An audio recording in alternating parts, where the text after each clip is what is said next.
Yung gumagawa ko guys ng finger salad. Ayan, gagawa tayo. Ayan. Ayan yung ating mga ingredients. Ayan. Cheese yan. Tapos ito rin.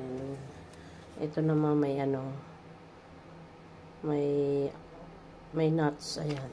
Disclaimer. Ayan. So gagawin natin, tatapusin natin itong ating salad.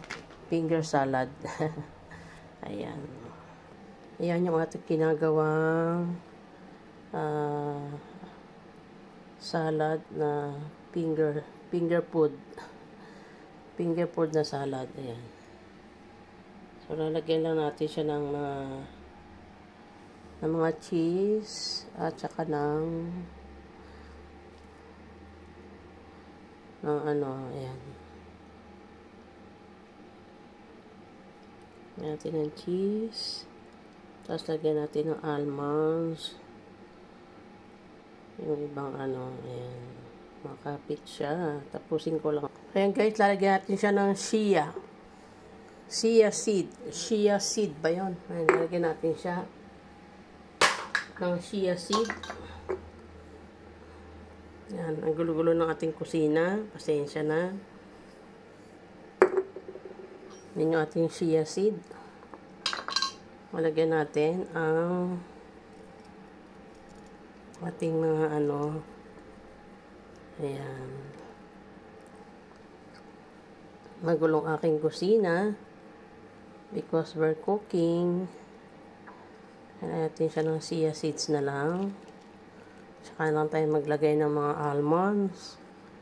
Healthy rin naman itong chia seed. Chia seeds. Ayan. Sabi ng anak ko, bakit ko dinudumihan yung food? Ayan, meron siyang chia seeds, di ba?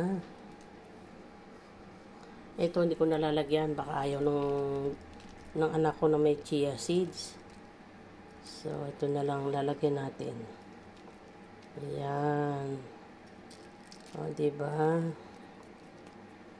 Meron na tayong appetizer. Very easy. Napakadaling gawin. Healthy pa. Ayan. With boiled eggs. Sukrin na salad. Ayan. And then, ganun lang. Ayan. Meron na tayong appetizer. Ayan. So, ito po ay cucumber. Tapos yung nasa gitna ay cherry tomato na nilagyan ko ng itong may herbs. Itong may herbs. Yan. May herbs. Ayan. Ayan yung sa cherry tomato. Tapos ito yung Caesar na sauce. Ang dami na ng aking daliri. May Caesar sauce. Tapos ito yung isa.